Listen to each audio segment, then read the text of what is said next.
Morning, gentlemen. Now, Pakistan army chief ने तकरीबन 2 से 3 हफ्ते के अंदर करीब 2 बार he has talked about the two nations theory.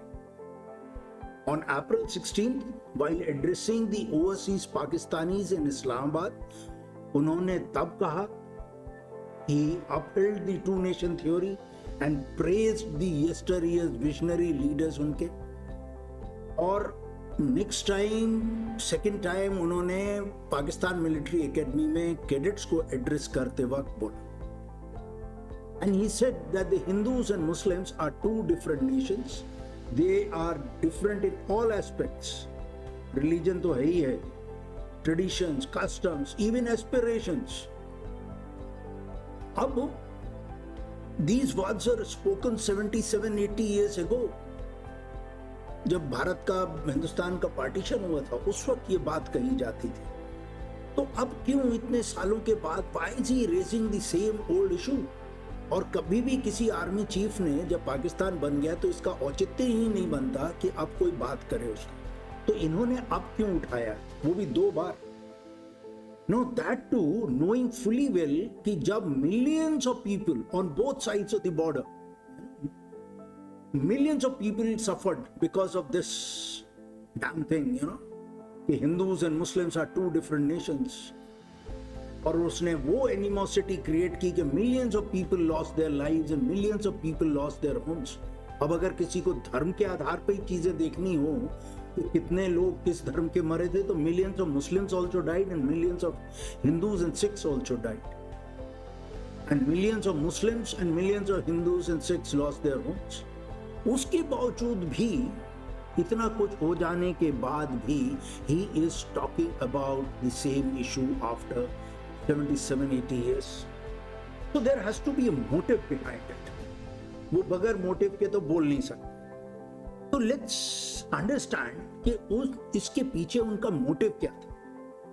मेरे विचार से पहला मोटिव हो सकता है कि he is trying to rally Pakistan on this issue.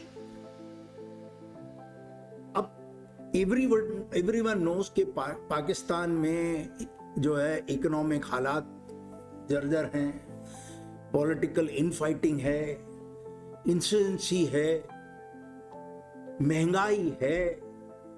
तो ऐसे वक्त by resurrecting the two nation theory and saying that Hindus and Muslims are different, he is trying to rally his own people by pointing to a common enemy, and that is the Hindu India for him. It's a classic tactic, when internal unity is in shambles, manufacture external threats. और common enemy जो बरसों से चला आ रहा है वो है India. तो anyone इन हालातों में मद्देनजर रखते हुए, इन हालातों में there may be lot of Pakistani जो कंपेयर कर रहे हों कि देखो इंडिया में कितनी इकोनॉमिक स्टेबिलिटी है, इकोनॉमिक ग्रोथ है, राइट, इंटरनेशनल स्टेचर भी बढ़ा है. सो उनके देश में भी कुछ लोग बात करते होंगे रीजनल पीस की और showing warmth towards India. So they can, in such a situation, when you rake up these emotional issues, they can easily be painted as anti-national. India में भी हो रहा, okay? So in such a narrative, Hindus become not just different, they become dangerous in enemy number 1. Right? So he is basically maybe trying to rally his own people, right, and creating an external threat when the internal unity is in shambles. The second reason is, and that is also troubling possibility, that these remarks were made पत्थर कहीं फेंक रहे थे, निशाना कहीं और था. So जब इंडिया में कम्युनल सिचुएशन खराब है, हेट क्राइम्स हैं, हेट स्पीचेस चल रही हैं, ठीक है, तो ऐसे वक्त जनरल मुनीर के शब्द जो हैं may be designed to deepen the sense of alienation amongst the Indian Muslims. Right. उनका मैसेज सिर्फ पाकिस्तानियों के लिए नहीं था, वो हो सकता है इंडियन मुस्लिम्स के लिए भी। By saying that Hindu Muslims are different from Hindus in every way, you cannot be part of the same nation.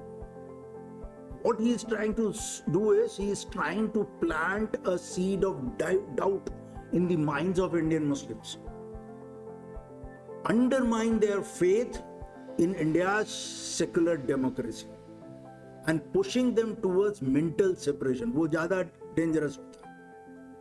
So it's a dangerous move, and why I call this as dangerous move is कि he is trying to exploit the cracks जो Indian society में अब आ रहे हैं, right? और उसको इस्तेमाल करना geopolitical gamesmanship में, right? ये dangerous इसलिए है क्योंकि पूरे सब कॉन्टिनेंट का जो इतिहास है वो बड़ा चेकर्ड है और intertwined, and it is very deeply intertwined. By the way, anything happening in one part of the subcontinent has a very serious impact on the other, right? And उसका नतीजा हम देख चुके. अगर बांग्लादेश में कुछ पाकिस्तान तब कर रहा था ईस्ट पाकिस्तान में, तो उसका असर हिंदुस्तान में भी हुआ था. Millions of refugees landed up. Hindustan में जो जिस तरह की राजनीति होती है या हो रही है, उसका असर बाहर भी होता है, जो हमने बांग्लादेश में देखा, और बांग्लादेश का जो असर हुआ वो हिंदुस्तान में भी देखा. So our history is checkered and intertwined, deeply intertwined. Anything happening here somewhere has an impact on the other part. तो ये इशू को दोबारा उठा के अगर आप सोचो कि आप अनटच रह जाओगे, तो ऐसा नहीं होता, आप पे भी असर आता है, right? So his message might be creating alienation amongst the Indian Muslims. And I'm sure the Indian Muslims are intelligent enough to understand, and we should not raise doubt on their patriotism. Then comes the, the timing of the whole thing. Timing जो first address के थे जब उन्होंने 16 April को, it happened just before the Pahalgam attack, जहां धर्म के आधार पे लोगों को मारा गया. That time bringing up this two nation theory, he might be hoping कि हिंदुस्तान में इसको लेकर एक कम्युनल बैकलैश होगा, और उनका जो मैसेज है that the Hindus and Muslims are different, it will be validated, and he will say, see, I told you so. You will always be different, and you can never be part of the Hindu India, and you cannot be safe here. So it's a trap. What he was doing is he was trying to trap us, and this has to be avoided at all costs. But what about the current government stand on this? The successive governments, Indian governments, have always rejected the two-nation theory. But at the same time, the current government's open disdain for secularism and their silence on communal tensions puts them in a hypocritical position. Because आप एक तरफ ये नहीं कह सकते कि unity भी है और दूसरी तरफ एनकरेज कर रहे हो डिवीजन. Right?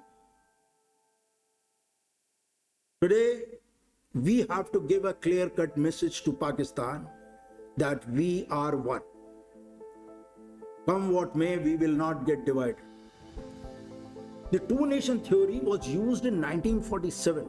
Lahore Resolution 1940 में जिन्ना ने कहा था, Hindus and Muslims are two separate nations. They cannot live together. In 2025, you are trying to revive this. It's not about history, it's politics. And it's about creating problems for yourself. Right? The people of the subcontinent, it's high time, need to ask themselves, are we going to keep falling for these divisive narratives over and over again and keep suffering as a result? The subcontinent's future does not lie in these scars, historical scars. We cannot carry that baggage forever. We need to achieve stability. We need to heal these scars and not revive them. Right? So beware of those who divide. People like Jana Munir, they often fear our unity. Thank you. Jai Hind.